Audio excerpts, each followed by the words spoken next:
Les amis, bienvenue, j'espère que vous allez bien, j'espère que vous êtes en forme. Aujourd'hui, nouvelle vidéo news, votre vidéo hebdomadaire comme d'habitude. Alors on va revenir sur toutes les news de cette semaine. On a du très lourd encore une fois à se mettre sous la dent. On va parler notamment de Zak Brown, la déclaration qu'il a pu tenir concernant cette saison 2024, puisqu'il ne voit pas du tout Max Verstappen favori. Nous allons également parler de Williams, tout en passant par Valtteri Bottas. Les amis, installez-vous confortablement et on est parti encore une fois pour cette vidéo news.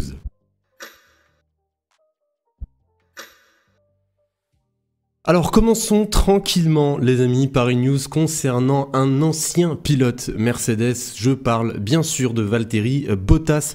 Valtteri Bottas qui en 2024 plutôt, voilà, va falloir s'habituer, va entamer sa troisième saison aux côtés de Sauber, puisque oui, l'écurie en 2024 se nommera désormais Stake F1 Team, une news que je vous avais déjà donnée la semaine dernière, tout en attendant Audi bien évidemment pour 2026. Eh bien Valtteri Bottas, son objectif est clair, il veut continuer avec Stake et il veut surtout continuer avec Audi. Le pilote finlandais est encore sous contrat jusqu'en fin 2025, il l'a dit lui-même, il en fait sa principale priorité. Il a cité « La F1 est ce qu'il y a de plus important pour moi, j'ai encore envie de remonter sur le podium tôt ou tard, le projet Audi pourrait être la prochaine opportunité ». D'après ce que j'ai compris, ils vont prendre des décisions pour les années à venir en début de cette année. Je suis très franc, être avec Audi serait ma priorité et ma préférence. Mais si pour une raison ou une autre ce n'est pas le cas, je discuterai absolument avec toute autre écurie.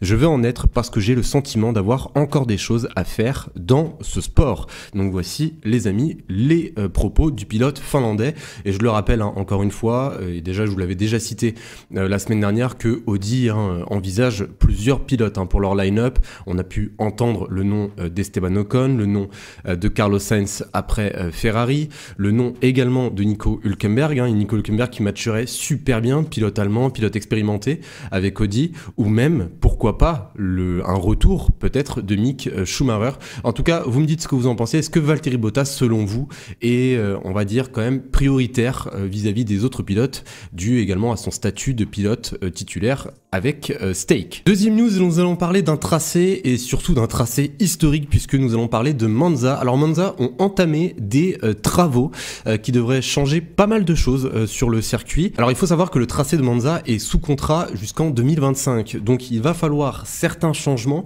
pour essayer de prolonger ce tracé, puisque oui, le tracé de Monza, malgré son histoire, malgré le fait qu'il soit emblématique dans l'histoire de la Formule 1, est quand même très menacé, à ma grande surprise. Pour moi, Monza fait un petit peu partie, vous savez, des intouchables, un peu à l'image de Silverstone, à l'image de Monaco.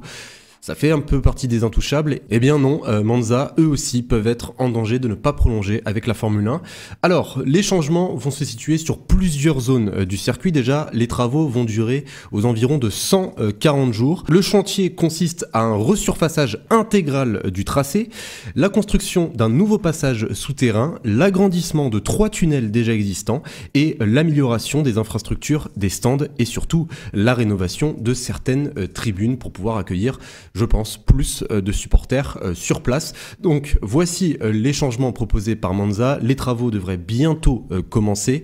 Je le rappelle encore une fois, ce sont des travaux qui semblent être obligatoires pour le tracé italien, puisqu'ils sont véritablement en danger dû à d'autres circuits également qui poussent pour pouvoir avoir une place au calendrier de la Formule 1. Autre news, et là c'est une officialisation, Williams vont bel et bien continuer avec un moteur Mercedes d'ici 2026, puisqu'ils viennent tout juste de prolonger avec l'écurie allemande. Un accord moteur a été trouvé. Je le rappelle encore une fois, Mercedes, ils motorisent 3 écuries, mais ils motorisent déjà leur écurie, ce qui est assez logique. Ils motorisent maintenant Williams jusqu'en 2026 et ils motorisent Aston Martin, mais il faut faire gaffe puisque d'ici 2 ans, Aston Martin vont délaisser leur moteur Mercedes pour s'allier avec Honda. Donc une prolongation qui semble quand même être logique de mon point de vue. Williams et Mercedes ont toujours eu des relations assez proches, que ce soit en interne. James Wolfe, le directeur actuel de Williams, était, et même l'est toujours, un proche de Toto Wolff, le directeur de Mercedes. Donc ce partenariat était quand même assez logique. D'ailleurs, en parlant de James Walls, il a lui-même cité: nous avons profité d'un partenariat à long terme avec Mercedes et nous sommes ravis de prolonger cette collaboration pour la prochaine ère de la Formule 1. L'expertise, le soutien et la technologie apportée par Mercedes correspondent parfaitement aux aspirations de notre écurie à moyen et long terme. Voilà, Williams qui prépare tranquillement la nouvelle réglementation 2026. Moi, je pense que c'est un bon choix. Vous me dites, comme d'habitude, ce que vous en pensez. Et on en arrive à la dernière news, et c'est une news qui m'a énormément surpris, vraiment, puisque c'est une personne qui est quand même assez influente dans le monde de la Formule 1, c'est un directeur d'équipe. Nous allons parler de Zak Brown. Alors Zak Brown, le directeur de McLaren, a prédit la défaite de Max Verstappen. Alors honnêtement, ça m'a énormément surpris. Alors je ne m'attendais pas à ce qu'une personne ayant autant d'expérience dans ce sport puisse prédire la défaite quand même de Max Verstappen. Max Verstappen qui est sur une saison 2023 juste exceptionnelle, là où toutes les cartes sont du côté de Red Bull, rien qu'en termes de développement, hein. Ils ont arrêté leur développement pour cette monoplace 2023 en juillet 2023, juste pour vous dire l'avance qu'ils ont dû prendre pour cette saison 2024. Bien sûr que Red Bull part en tant que favori, mais selon Zak Brown, non, il y aura une surprise en 2024. Alors le CEO et le grand patron surtout de McLaren a déclaré ceci: nous aimons ce que nous voyons actuellement dans la soufflerie et en CFD, et nous pensons que nous allons faire un pas en avant chez McLaren. Mais jusqu'à quel point? Le grand mystère, c'est de savoir quand Red Bull a arrêté le développement de leur voiture de 2023 pour se concentrer sur 2024. Et je pense que la réponse est probablement assez tôt. Donc nous devons juste attendre de voir combien de magie Adrian Newey parviendra à sortir de son chapeau pour voir où nous en sommes. Et en même temps, Mercedes ou Ferrari ont tout ce dont elles ont besoin et sont de grandes équipes. Et je ne serais pas surpris que tout d'un coup, Mercedes soit de retour et que l'on puisse voir Lewis remporter son 8e titre mondial face à Max Verstappen. Bon, cette déclaration, waouh, comment dire? Alors honnêtement, je m'y attendais pas du tout.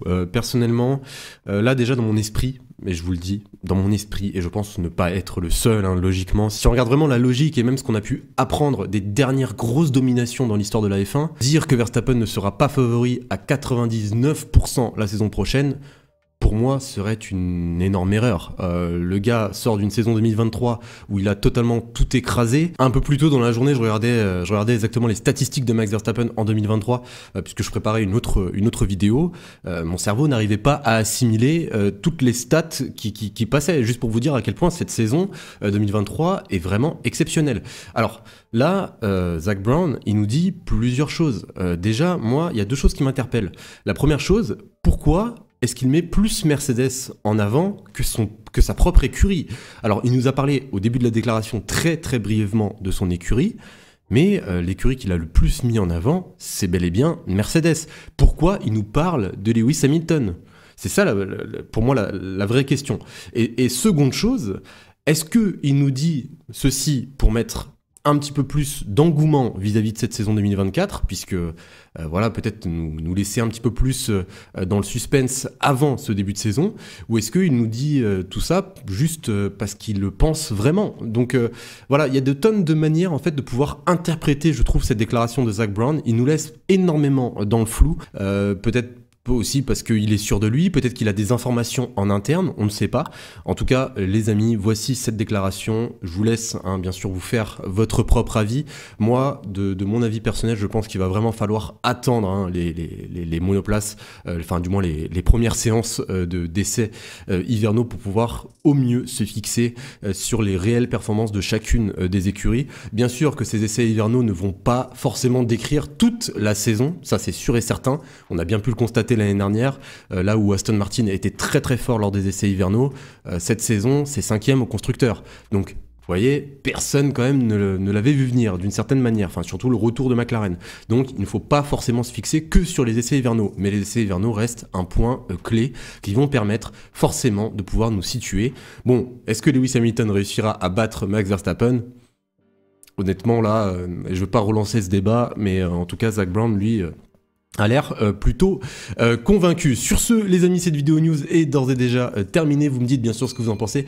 Qu'est-ce que vous pensez de cette fameuse déclaration de Zac Brown? Sur ce, les amis, eh bien, je vous souhaite une excellente journée, une excellente soirée. Prenez soin de vous. On se retrouve très très vite.